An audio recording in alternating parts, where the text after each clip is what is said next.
중심으로 본문을 중심으로 우리의 자랑은 부활의 소망이라는 제목으로 함께 은혜를 나누고자 합니다. 바울은 15장에서 지금 무엇에 관해서 이야기를 하고 있냐면 부활에 관한 문제를 다루고 있습니다. 바울이 부활에 관한 문제를 다루고 있는 이유는 고린도 교인들이 부활에 대한 회의적인 태도를 가지고 있었기 때문에 그렇습니다. 당시의 헬라 사상에 따르면 영혼의 가치에 비해 몸을 천시하며 영혼 불멸은 믿지만 몸의 부활은 믿지 않는 그런 사고가 고린도 교회에 팽배했던 것입니다. 다시 말해 몸의 부활이 그다지 그들에게 소망이 되지 않았습니다. 바울은 이러한 몸의 부활의 회의적인 태도를 가지고 있는 자들에게 부활의 복음이 역사적인 사실이며 구원의 근거가 된다는 사실을 앞선 1절에서 11절에서 밝혀주었고, 죽은 자들의 부활이 없을 경우 어떠한 일이 나타나는지 12절에서 19절에서 설명하고 있었으며, 부활의 순서가 어떠할 것인지를 그리스도께서 부활의 첫 열매가 되어주셨고 그리스도에게 속한 자들에게 나타날 것을 앞선 23절에서 28절에서 교훈했습니다. 그리하여 바울은 반드시 부활이 있고 부활의 소망을 갖는다라고 하는 것을 이야기했습니다. 오늘 읽은 본문을 통하여 역시 부활을 부정하는 자들이 있는데 이러한 자들에게 속지 말 것을 권면합니다. 바울은 예수 그리스도께서 강림하실 때에 부활이 있을 것임을 말씀합니다.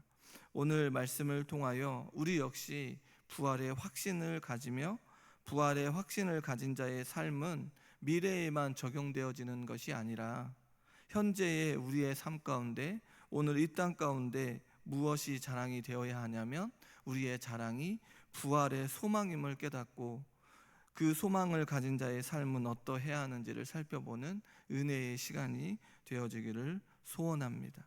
우리 역시 부활의 소망을 가져야 한다는 것입니다. 바울은 부활을 믿지 않으면 고린도 교회 안에서 이루어지고 있는 그 습관이 모순이 있음을 지적하고 있습니다. 그러니까 부활을 믿지 않으면 이 고린도 안에서 이루어지고 있는 습관이 있었는데 그 습관이 모순이 있음을 지적하고 있습니다. 29절의 말씀에 보니 만일 죽은 자들이 도무지 살아나지 못하면 죽은 자들을 위하여 세례를 받는 자들이 무엇을 하겠느냐? 어찌하여 그들을 위하여 세례를 받느냐? 이 이야기가 우리에게 조금 해석하는 데 어려움이 있습니다. 곤란을 겪지만 고린도 교인들 가운데 행해졌던 관습, 이미 죽은 자들을 대신하여 무엇을 받는 관습이 있었냐면 세례를 받는 관습이 있었던 것 같습니다. 신자들의 가족 및 그 친구들 가운데 신앙은 있지만 세례를 받지 않고 죽은 자들에 대하여 세례를 받았던 것 같습니다. 바울은 이러한 행동에 대하여 인정하기보다는 그 관습의 논리의 모순을 지적하고 있습니다. 그것이 잘못되었다. 바울은 관습을 행하는 이들에게 그것이 죽은 자의 부활이 없다면 무슨 의미가 있느냐? 우리는 여기에서 고린도 교회 안에 부활을 믿지 않으면서 세례를 받는 정상적이지 못한 사람들이 있었음을 알 수 있습니다. 부활을 믿지 않는데 세례를 받는 그런 정상적이지 않는 그런 사람들이 있었다는 것입니다. 바울은 부활이 없다면 그렇게 대신 세례를 받는 것이 무슨 의미가 있느냐고 묻고 있는 것입니다. 바울은 어찌하여 그들을 위하여 세례를 받느냐라고 하는 이 질문에는 부활을 믿지 못하고 있는 그들의 모순을 지적하면서 부활의 존재를 인정하는 것이 아니냐. 너희가 다시 살아나지 못하면서 죽은 자들을 위하여 세례를 받는다면 다시 말해 무엇을 믿는다라고 얘기하는 것입니까? 부활을 인정한다라는 것입니다. 바울은 지금 이 모순된 행동을 지적하면서 부활을 믿지 않는다면 참으로 어리석은 것임을 말씀하고 있습니다. 부활의 소망을 가져야 한다고 고린도 교인들에게 강력하게 요구하고 있는 것입니다. 바울은 자신의 삶을 예를 들면서 부활의 신앙을 논증하고 있습니다. 바울은 죽은 자의 부활이 없다면 어찌 자신의 일행이 그토록 자주 위험을 무릅쓰겠는가 라고 반문하고 있습니다. 바울은 두 번째로 고린도 교회에 보낸 편지에 복음을 위해 고난을 받았다는 사실을 기록하고 있습니다. 고린도 후서 11장 23절에서 27절의 말씀에 보면 수고도 넘치도록 하고 옥에도 갇히고 매도 수없이 맞고 40에서 하나 감한매를 5번 맞았고 3번 태장, 1번 돌로 맞고 3번의 파선, 일주야를 바다에서 지내고 많은 그런 위험이 있었는데 강의 위험, 동족의 위험, 이방인의 시내의 광야의 바다의 거짓 형제의 그런 그 위험을 당했고 잠도 못 자고 춥고 헐벗었음을 겪었다고 말하고 있습니다. 부활이 없다면 이러한 고난을 받을 이유가 없음을 말하면서 이러한 고난을 당하다가 죽는다 할지라도 마지막 날에 무엇을 믿었습니까? 부활할 것이라고 하는 확고한 믿음이 있었다라는 것입니다. 지금 바울은 자신의 예를 들면서 부활이 있음을 확고하게 말해주고 있습니다. 그러면서 바울은 나는 날마다 죽노라고 말합니다. 원문에 보면 이 문구가 강조하여 앞에 나와 있습니다. 강조하기 위하여 이 문장이 원문에 보면 앞에 나와 있다라는 것입니다. 바울은 자신의 삶에 있어서 그리스도를 위하여 날마다 목숨을 걸고 있음을 의미하며 그 죽음의 한계에서 애쓰고 수고하고 있다는 것을 강조하고 있습니다. 부활의 확신을 갖고 있기에 주님께서 맡기신 일을 감당한다는 것입니다. 그리하여 바울은 어디에서 그리스도 예수 안에서라고 하는 그 신념 가운데 자신이 자랑이 아닌 그리스도 예수 안에 우리 주 안에 근거하고 있다라고 하는 그 신념을 다시 한번 밝혀주고 있습니다. 그 신념 가운데 온갖 위험 속에서 살고 있습니다. 피하지 않습니다. 편한 길, 자신이 드러나는 삶을 살 수 있음에도 불구하고 세상의 안녕을 따라 살지 않고 예수님께서 말씀하신 대로 자신을 부인하고 자기 십자가를 지고 그리스도를 따르는 삶을 살고 있었던 것입니다. 그리하여 이 삶의 모습을 통하여 무엇을 드러내고 있습니까? 부활에 대한 소망이 분명하며 그 소망이 무엇으로 드러나고 있는가? 자신의 소명으로 드러나고 있는 것을 밝혀주고 있습니다. 부활의 소망이 있는 자는, 부활의 소망을 확신하는 자는 그의 삶 가운데 주님께서 주시는 그 소명을 따라 살아가게 되어진다는 것입니다. 베드로도 역시 부활의 확신을 가지고 사람을 낚는 그 소명을 분명하게 드러내었던 것입니다. 그렇다면 성도님 여러분, 우리 역시 날마다 죽노라고 하는 확신이 그리스도 예수 안에서 주어져야 한다는 것입니다. 어떠한 상황 가운데서도 그리스도를 위하여 사는 것은 우리에게 첫 열매가 되어주신 예수 그리스도로부터 주어진 부활이 있기 때문에 그렇습니다. 우리가 이 땅 가운데 날마다 죽노라고 하는 확신이 있는 삶을 살아가는 이유는 첫 열매가 되어주시는 그 예수 그리스도로부터 주어진 부활이 있기 때문에 그렇습니다. 이 부활의 소망이 우리의 삶 가운데 바울처럼, 베드로처럼, 사도들처럼 소명으로 드러나야 한다는 것입니다. 이것이 그리스도인으로서 삶의 의미가 되는 것입니다. 성도님 여러분, 부활의 소망을 가진 우리의 모습 가운데 소망이 소명으로 드러나는 삶을 살고 있는지를 살펴봐야 합니다. 그저 무의미한 인생으로 날 하루하루를 보내는 것이 아니라 매일매일 이 부활의 확신 가운데 우리에게 주어져 있는 소명으로 그 일들을 감당해야 한다는 것입니다. 바울은 사람의 방법으로 에베소에서 맹수와 더불어 싸웠다고 말합니다. 이 말은 실제적으로 일어난 일이 아니라 극심한 고난을 받았음을 비유적으로 표현한 것입니다. 바울은 3차 전도 여행 시 에베소에 머문 적이 있습니다. 사도행전 19장에 나와 있는 폭동과 관련이 있는 것처럼 보입니다. 바울은 예배소에서 자신을 죽음으로 몰고 가는 사람들과 격렬하게 싸웠는데, 이 모든 일이 인간적인 목적에만 있다면 아무런 유익이 없다는 것입니다. 이 일이, 이러한 일들에 힘써 싸우는 일이 인간적인 목적에만 있다면 아무런 유익이 없는데, 바울은 죽은 자가 부활하지 않는다고 한다면 내일 죽을 터이나 먹고 마시자라고 하는 이 표현을 통하여 너무나 당연한 이치임을 말해주고 있습니다. 이사야 22장 13절의 말씀에 보니 너희가 기뻐하며 즐거워하여 소를 죽이고 양을 잡아 고기를 먹고 포도주를 마시면서 내일 죽으리니 먹고 마시자 하는도다 라고 말하고 있습니다.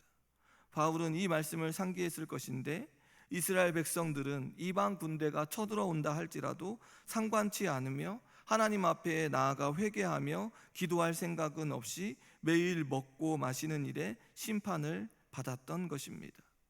죽음의 모든 것이 끝이라면 쾌락을 붙들고 먹고 마시는 것이 나을 수 있다는 것입니다. 우리의 인생 가운데 죽음이 모든 것의 끝이라면 우리 역시 먹고 마시고 즐기는 것이 우리에게 족할 것입니다. 너무나도 당연할 것입니다.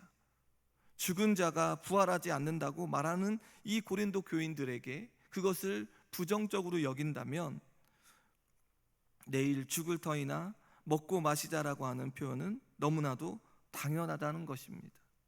그런데 하나님께서 이러한 것들로 인생을 창조하지 않으셨습니다. 우리에게 부활이 있기에 바울은 고린도 교인들에게 그 위험성을 말해주고 있습니다. 하나님의 심판이 있기에 먹고 마시며 하고 싶은 것을 다 하고 살아가는 삶이 아니라 하나님의 뜻을 따라 살아가야 한다는 것을 말해주고 있습니다. 그렇다면 부활의 확신을 가지고 살아가는 그리스도인은 그럼 어떠한 삶을 살아야 하는가? 앞에서도 이야기했지만 소망을 따라, 부활의 소망을 따라 소명을 가진 자의 삶으로 나아가야 합니다. 오늘 본문 33절에 속지 말라, 악한 동무들은 선한 행실을 더럽히나니 라고 말해주고 있습니다. 바울은 계속해서 악한 동무들에게 속지 말라고 합니다. 속임수는 언제나 있기 때문에 그 속에 빠진다거나 계속 그 일을 행할 마음을 먹지 말라는 뜻입니다. 이러한 표현이 앞선 6장 9절에도 나오는데, 부도덕하고 음란한 사람들의 생활 양식을 따라가지 말라. 또 5장 6절에서도 부도덕한 사람들이 끼치는 악한 행동을 누룩으로 비유하며 미혹당하지 말 것을 경고하고 있습니다. 바울은 고린도 교인들에게 계속해서 말씀을 통하여 주어져 있는 부도덕하고 음란한 사람들을 따라 살지 않기를, 악한 행동을 누룩으로 비우며 미혹당하지 말 것을 강조하고 있습니다. 바울은 부활의 교리를 왜곡하는 자들의 주장에 동조하지 말 것을 말하고 있습니다.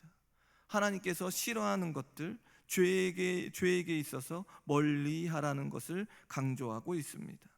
이러한 표현을 통하여 바울은 고린도 교인들에게 부활에 대한 소망 없이 현실에 쾌락을 쫓는 사람들의 궤변과 속임수에 속지 말 것을 경고하고 있습니다. 오늘날 우리의 현실이 그렇지 않습니까?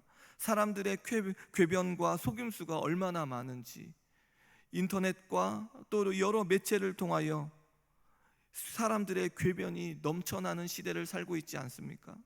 하나님의 말씀을 따라 하나님의 말씀을 묵상하기보다 사람들의 시선과 사람들의 궤변을 따라 이것이 옳고 이것이 옳다라고 여기며 살아가는 것들이 너무나도 많이 있다라는 것입니다.